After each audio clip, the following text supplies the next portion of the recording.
Assalamualaikum, Shalom, Om Swastiastu, Namo Buddhaya, Salam Kebajikan, Salam Sejahtera untuk kita semua.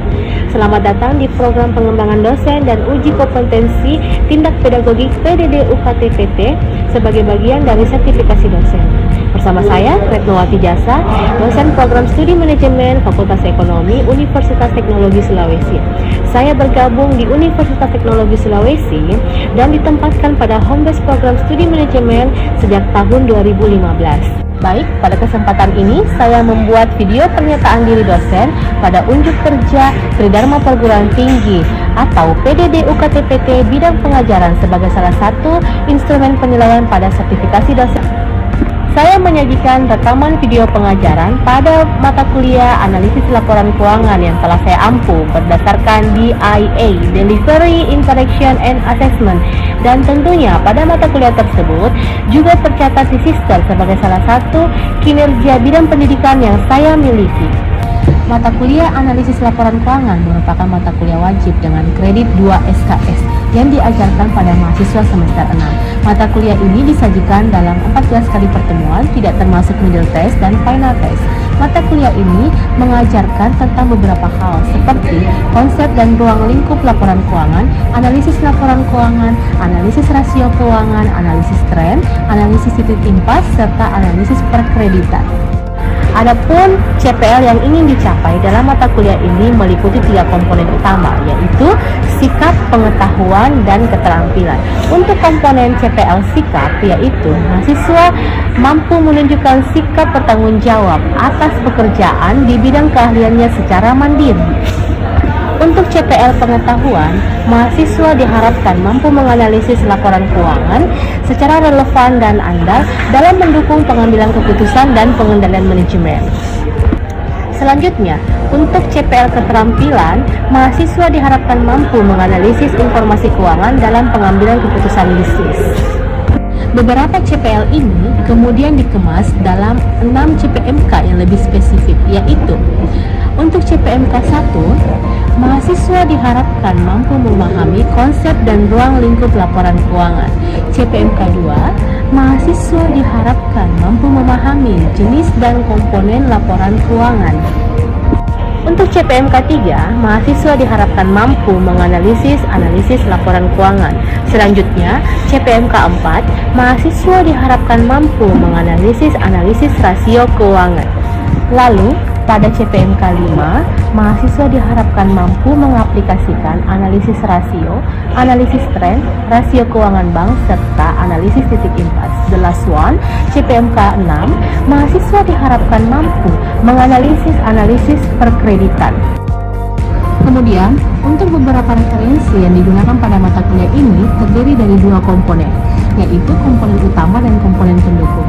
Pada komponen utama, referensi yang digunakan pada mata kuliah ini yaitu pertama, analisis laporan keuangan dari Dr. Kasmir. Kedua, analisis laporan keuangan untuk bisnis dari Dr. Randus Danang Sunyoto. Sedangkan pada komponen pendukung, referensi yang digunakan pada mata kuliah ini terdiri dari pertama, analisis laporan keuangan oleh Arfan Iksan dan kawan-kawan. Kedua, analisis laporan keuangan dari Heri. Ketiga, analisis laporan keuangan dari Taryoto. Untuk bahan kajian pada mata kuliah ini yaitu terdiri dari pertama, konsep dan ruang lingkup laporan keuangan. Kedua, jenis dan komponen laporan keuangan. Ketiga, analisis laporan keuangan. Keempat, analisis rasio keuangan. Kelima, rasio likuiditas. Keenam, rasio solvabilitas. Ketujuh, rasio aktivitas. Kedelapan, rasio profitabilitas. Kesembilan, analisis tren. Kesepuluh, rasio keuangan bank aspek likuiditas. Ke-11, rasio keuangan bank aspek solvabilitas. Ke-12, rasio keuangan bank aspek rentabilitas. Ke-13, analisis titik impas. Dan the last one, analisis perkreditan. Selanjutnya, komponen interaksi. Pada komponen ini yang dapat saya jelaskan dalam mata kuliah ini adalah peran dosen dan mahasiswa pada saat tatap muka di kelas. Dosen dan mahasiswa saling berinteraksi satu sama lain selama perkuliahan berlangsung dengan menggunakan metode Student Center Learn. Baiklah, selanjutnya saya akan jelaskan komponen asesmen. Pada Bagian ini, penilaian mahasiswa diukur melalui 6 indikator utama. Poin pertama yaitu kuis. Kuis memiliki bobot sebesar 10%, kedua tugas memiliki bobot sebesar 10%, ketiga middle test memiliki bobot sebesar 15%, dan keempat final test memiliki bobot sebesar 15%. Keempat poin ini dievaluasi secara objektif kepada masing-masing mahasiswa, di mana proses berlangsungnya keempat poin ini dapat diakses melalui LMS study.utsmakassar.ac.id serta grup WhatsApp yang dibentuk oleh ketua tingkat. Selanjutnya, poin kelima yaitu penugasan terstruktur memiliki poin 40%.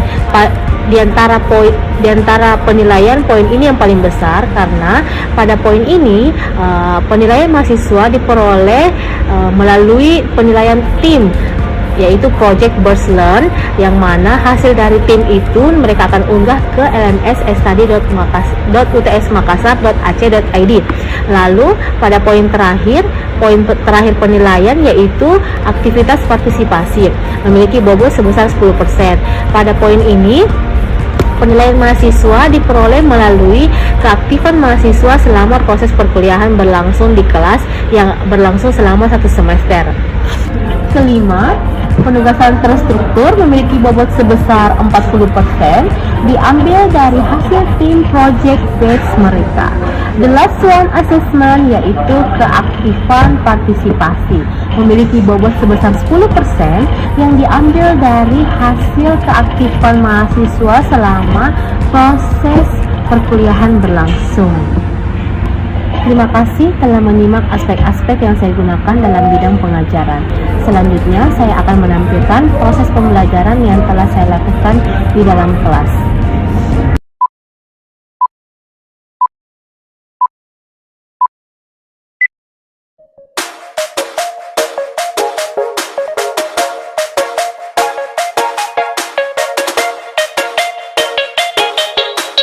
Assalamualaikum warahmatullahi wabarakatuh dan selamat siang. Nah ini kurang semangat ya. Saya mau coba sekali lagi. Assalamualaikum warahmatullahi wabarakatuh dan selamat siang. Waalaikumsalam warahmatullahi wabarakatuh. Oke, sebelum saya masuk ke materi dulu ini, saya mau mengecek terlebih dahulu. Kita belajar mata kuliah apa? Analisis laporan keuangan. Oke. Saya konfirmasi terlebih dahulu karena ini kan berhubung sudah siang. Jangan sampai saya salah masuk ruangan. Kan biasanya itu kalau kita sudah terlalu siang menjelang sore, tingkat fokus agak berkurang. Oke? Sebelum saya masuk ke materi hari ini, yaitu liquidity ratio, alangkah baiknya mungkin kita berdoa terlebih dahulu menurut kepercayaan dan agama kita masing-masing, agar kita diberi kelancaran, kemudahan dalam proses perkuliahan ini. Berdoa dimulai. Selesai. Oke. Liquidity ratio. Sebelum saya masuk ke materi ini, saya mau review dulu nih materi minggu lalu. Materi minggu lalu materi apa? Ada yang bisa jawab? Analisis rasio keuangan. Oke. Makasih. Analisis rasio keuangan merupakan materi minggu lalu. Ada 6 poin ya. Pertama itu apa itu analisis rasio keuangan? Ya, kedua tipe-tipenya seperti apa? Ketiga comparingnya, bagaimana itu analisis rasio keuangan menjadi pembanding dengan analisis lainnya. Yang keempat limit, sejauh mana tingkat keterbatasan analisis itu dalam menganalisis laporan keuangan suatu perusahaan. Kelima, koneksi, bagaimana hubungan antara rasio satu dengan rasio lain jika dikaitkan. Dan terakhir, kondisi, bagaimana dengan adanya analisis rasio keuangan kita bisa mengetahui kondisi keuangan suatu perusahaan. Oke? Nah, sebelum saya masuk ke materi yang ini, likuiditas rasio, saya mau tanya dulu, apa itu definisi analisis rasio keuangan? Ada yang bisa jawab? Silahkan, atas nama siapa? Oke. Analisis rasio keuangan yaitu indeks kumulasi akuntansi yang diperoleh dari hitungan dua angka atau lebih Oke, benar, tidak ada salahnya jawaban dari teman kita, Saktika, bahwa analisis rasio keuangan merupakan indeks perbandingan angka akuntansi dengan membandingkan angka satu dengan angka yang lainnya. Oke, selanjutnya saya mau bertanya nih, kan di analisis rasio keuangan ada beberapa tipe atau bentuk-bentuk. Ada yang bisa beri saya jawaban apa saja tipe-tipe dan bentuk dari analisis rasio keuangan itu?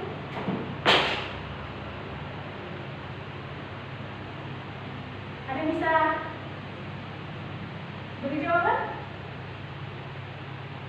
Coba saudari yang di ujung jilbab biru, tipe-tipe dari analisis rasio keuangan. Kalau dasar itu ada 4 tipe.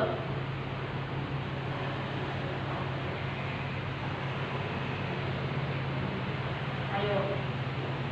Ini kita belum masuk loh materi minggu ini, baru materi minggu lalu saya mencoba untuk review, mengingatkan kembali.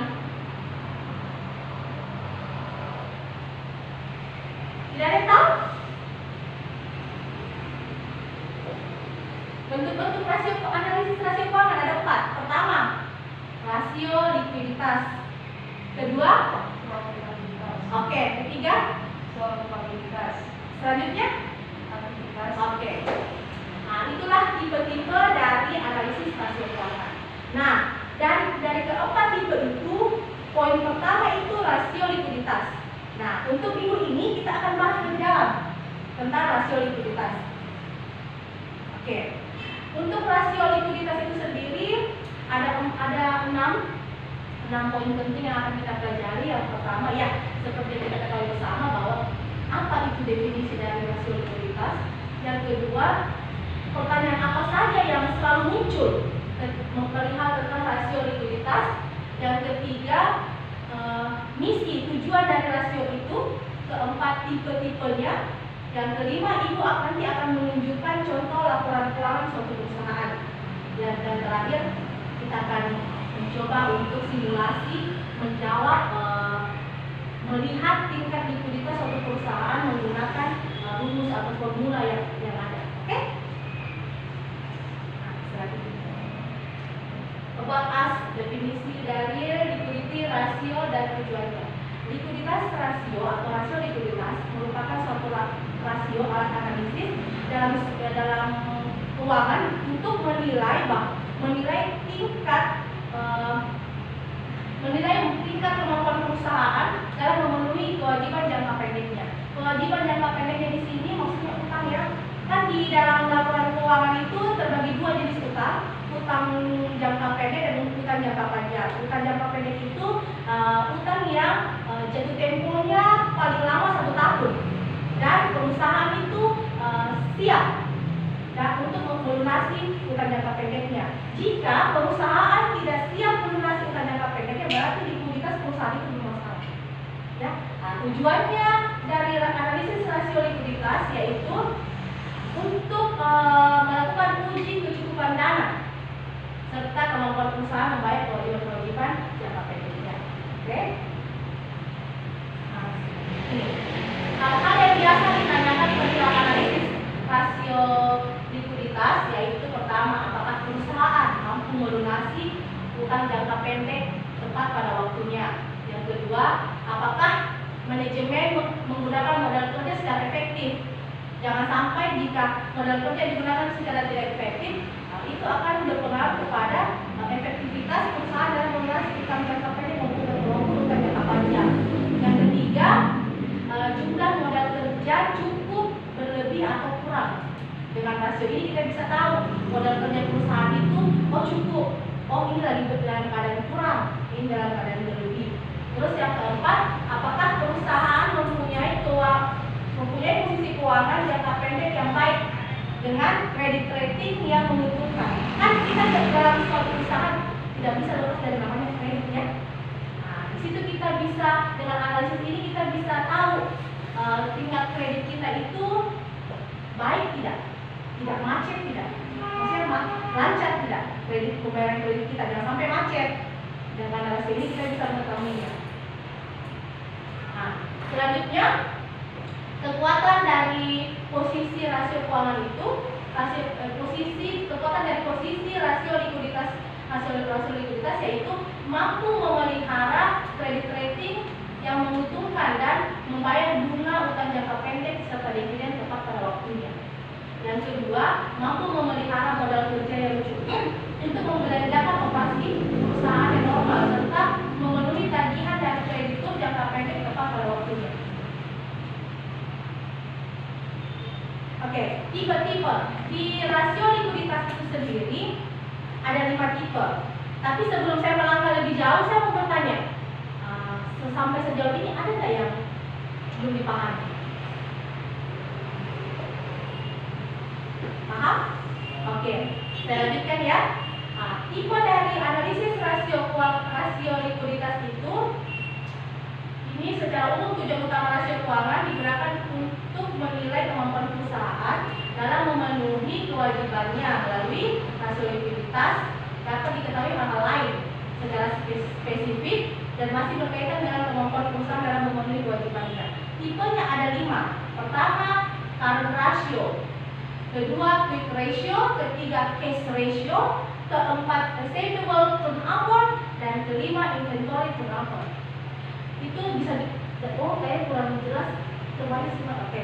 Current ratio merupakan rasio untuk mengukur kemampuan perusahaan dalam membayar utang yang segera ditagih, yang segera ditagih secara keseluruhan.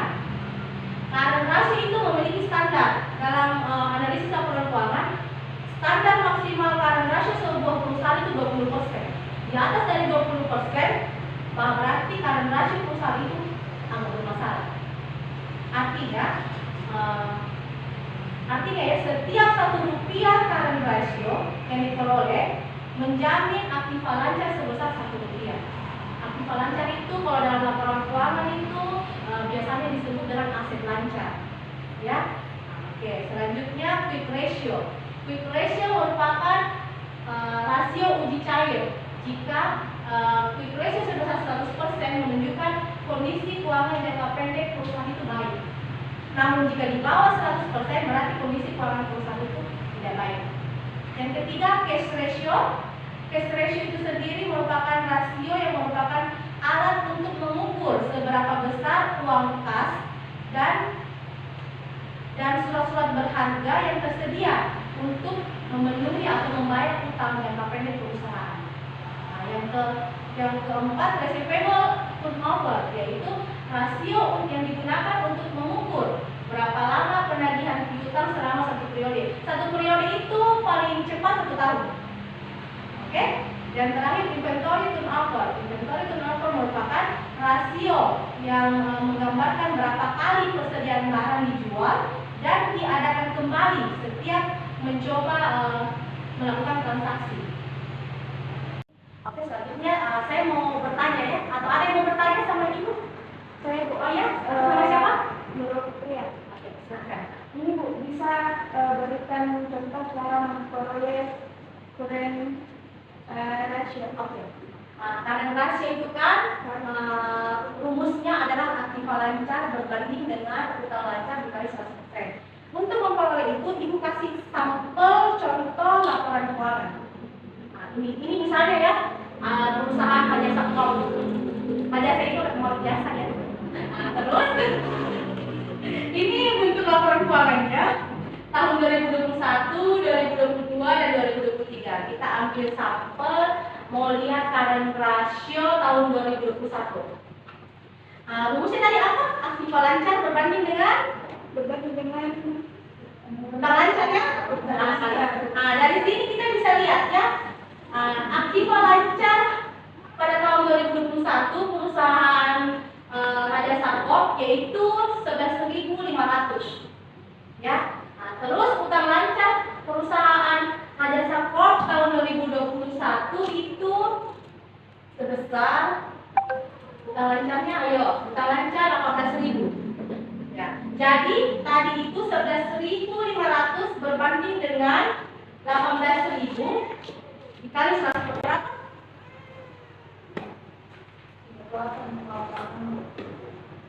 Salah. Bukan itu jawabannya. Kurang tepat. Ya. ditambah surat berharga dibagi utang lancar dikali 100%. Sepertinya sama siapa? Sepertinya teman kita Safika agak keliru. Karena yang dia sebut sepertinya itu formula dari case ratio. Sedangkan apa tadi namanya? Fitria. Sedangkan teman kita Fitria bertanya perihal current ratio. Memang sama-sama CR Bu ya, tapi berbeda makna. Fitria bertanya tentang current ratio, teman kita Safika bertanya tentang cash ratio. Current ratio itu kan rumusnya aktif lancar berbanding utang lancar. Oke. Jadi di situ utang lancarnya, aktif lancarnya 11.500 dibagi dengan 18.000. Setelah itu dikali 100%, hasilnya berapa kira-kira? Ada yang bisa bantu beri jawaban? 11.500 dibagi 18.000 dikali 100%.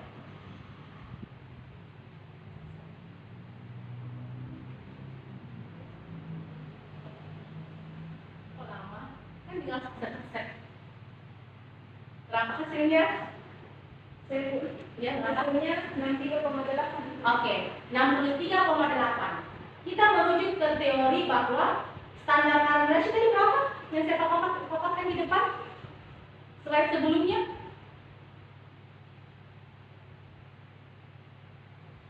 Berapa?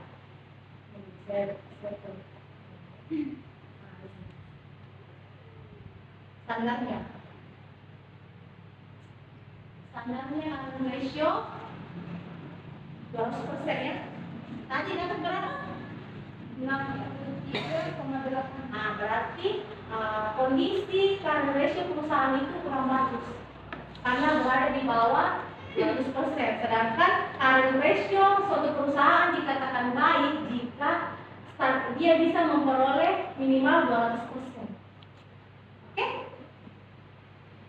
Nah, selanjutnya saya mau bertanya nih, kan Fitria sudah bertanya sama Ibu. Ibu mau umpan nih sama kalian. Ada yang bisa berikan jawaban sama Ibu perihal case ratio jika kita merujuk pada laporan keuangan ini? Ada yang bisa? Ibu teman kita Safika bisa? Tidak bisa? Masa? Ini kan rumusnya ini loh. Ini cash ratio sama dengan kas ditambah surat-surat berharga. Kas ditambah surat-surat berharga dibagi lancar kali 100%. Oke, jadi 7.000. Tunggu dulu. Safika. Jadi kalau kita merujuk pada laporan keuangan ini, berapa angka kas? Berapa angka kas pada tahun 2021 untuk perusahaan Raja Sapol?